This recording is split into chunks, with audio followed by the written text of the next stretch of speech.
Eight G class last day हमने कामचोर कहानी पढ़ी थी, समझी थी। आज मैं इसके आपको क्वेश्चन आंसर समझाऊंगी।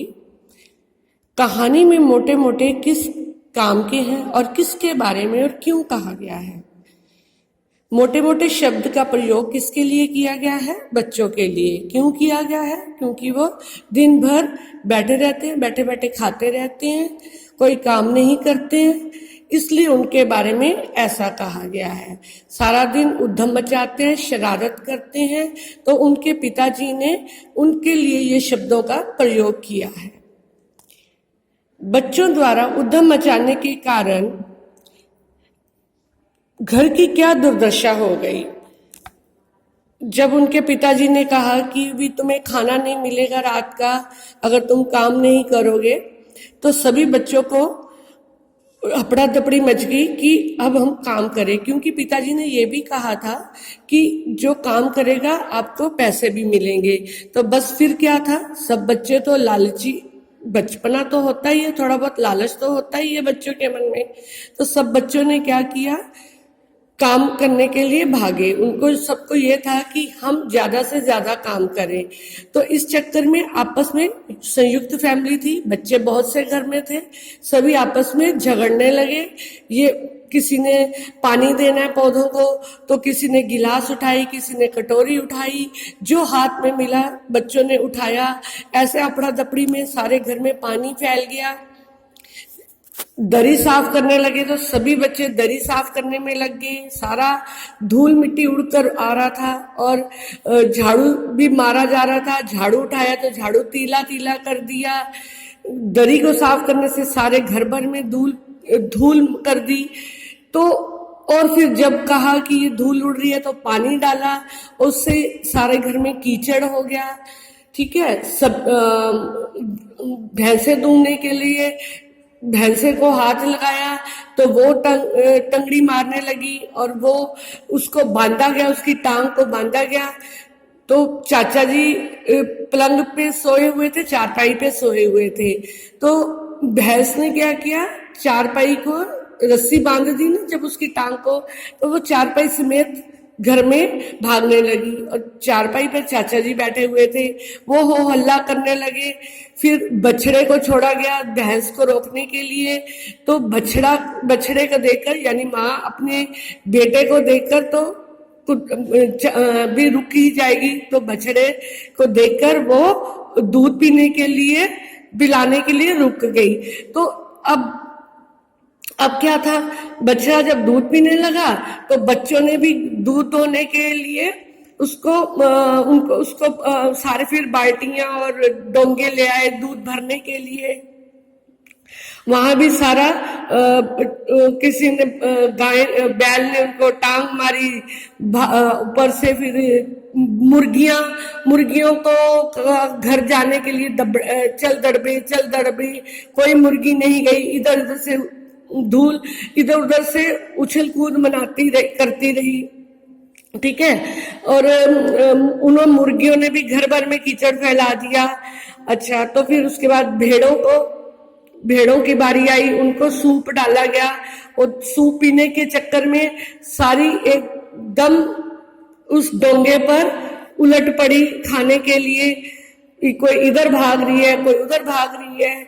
कहाँ वो बानी दीदी दुपट्टे को काट रही थी, कढ़ाई कर रही थी, उसके सारे सिलमे सितारे बिखर गए। ठीक है, उसके बाद तरकारी वाली सब्जी बेच रही थी, भेड़े उछलती कूदती सारी सब्जी की टोकरी में, सब्जी सारी बिखर गई। तो इस तरह बच्चों की शरारतों ने घर भर में उद्दम मचा दिया। सारा घर जो था बिखेर के रख दिया। ऐसे लग रहा था कि घर में परले आ गई है। उसके बाद नेक्स्ट क्वेश्चन है, या तो बच्चा राज कायम कर लो या मुझे ही रख लो। ये शब्द किसने कहे? अम्मा ने कहे। कब कहे? जब बच्चों से परेशान हो गई, उनकी शरारतों से पूरा घर परले मचा दिया था। तो अम्मा जो थी वो परेशान होगी। उसने अब्बू जी से कहा, पिताजी से कहा कि या तो बच्चा राज रख लो या मैं तो चली इस घर से, मैं तो परेशान हो गई हूँ। तो बस अगर बच्चे रहेंगे तो अगर बच्चे ने कोई भी सॉरी भी अगर सॉरी अगर किसी बच्चे ने घर की किसी चीज को हाथ लगाया तो बस उसको रात का खाना बंद। ये आदेश अब पिताजी ने ये वाला आदेश दे दिया तो सबका क्या था, सब बच्चे बैठ गए। घर के बच्चों को कामों में हाथ बटाने के लिए फिर से मना हो गया। अब ये कहानी हमें क्या संदेश देती है, इस कहानी से हमको क्या संदेश मिलता है? क्योंकि इस कहानी को हमने पढ़ा, हमें दिखाया कि बच्चे शरारतें करते हैं, कैसे घर में उद्यम मचाते हैं, पर हर कहानी का एक मोरल होता है, एक मैसेज होता है।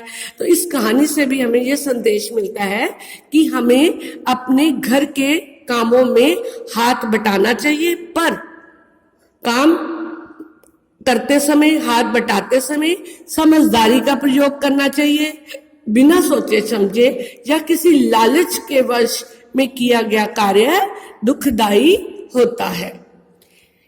क्या बच्चों ने उचित निर्णय लिया कि अब चाहे कुछ भी हो जाए हिलकर पानी नहीं पिएंगे?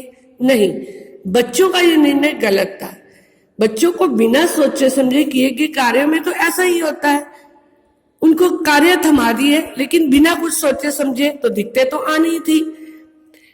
फिर क्या था, इन दिक्कतों से शिक्षा क्या मिली कि वे भविष्य में कभी गलतियां नहीं दोहराएंगे, तभी वे घर के कामों में भली भांति निपटाने में सफल हो पाते। घर के सामान्य काम हो या अपना निजी काम, प्रत्येक व्यक्ति को अपनी क्षमता के अनुरूप कार्य करना मतलब देना चाहिए। बच्चे हैं तो बच्चों के हिसाब से उन्हें को काम देना चाहिए, ये नहीं कि उनको बड़े वाला काम दे दे। अगर इस तरह होगा तो वो घर में परले आएगी ही। पूरा परिवार कैसे सुखी रह सकता है? अब इस घर में तो देखा सब जगह बच्चे शरारतें कर रहे हैं, कोई मैनेजमेंट नहीं है टाइम की, ठीक है, बच्चे बैठे बैठे खाते पीते जा रहे हैं। तो एक घर को, भरे पूरे परिवार को अगर सुखद बनाना हो तो कैसे होना चाहिए? हम ही, हमारे हाथ में है। एक घर को हम सुखद भी बना सकते हैं और दुखद भी। अगर ये सभी सदस्य अपने काम को भली प्रकार से सोच समझकर समझदारी से समय के अनुसार करेंगे, मिलजुल कर करेंगे, आपसी एकता स्नेह के साथ संयोग के साथ करेंगे, कोई मनमानी नहीं करेगा तो वातावरण हमेशा शांत रहेगा।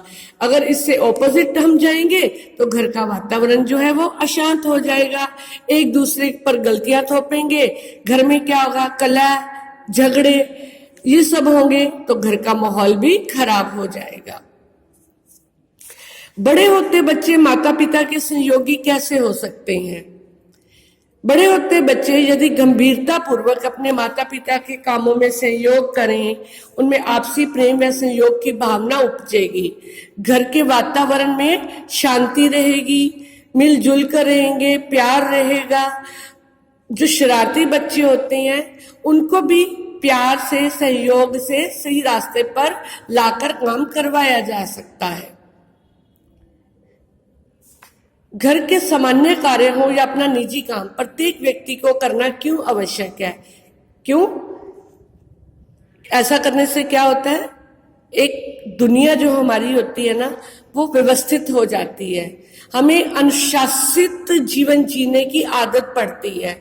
और अगर हम हर काम को अनुशासन से समय अनुसार करेंगे तो हम जीवन में तरक्की पाएंगे। और घर से ही हमें ये आदत पड़ती है, घर से आदत पड़ती है। जैसे जैसे हम बड़े होते जाते हैं हमारा जीवन व्यवस्थित होता जाता है, अनुशासित होता जाता है। तो ये हमें अपनी लाइफ में ये दो बातें हमें बहुत आगे तक ले जा सकती हैं।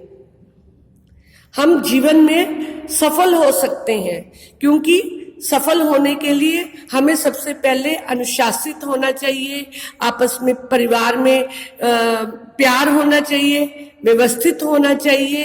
तो जीवन की जो राह होती है वो अपने आप सरल हो जाती है। ये मैंने चैप्टर आपको पढ़ा भी दिया, आपको क्वेश्चन आंसर भी समझा दिए। उम्मीद है कि ये आपको पूरा चैप्टर समझ में आ गया होगा। धन्यवाद।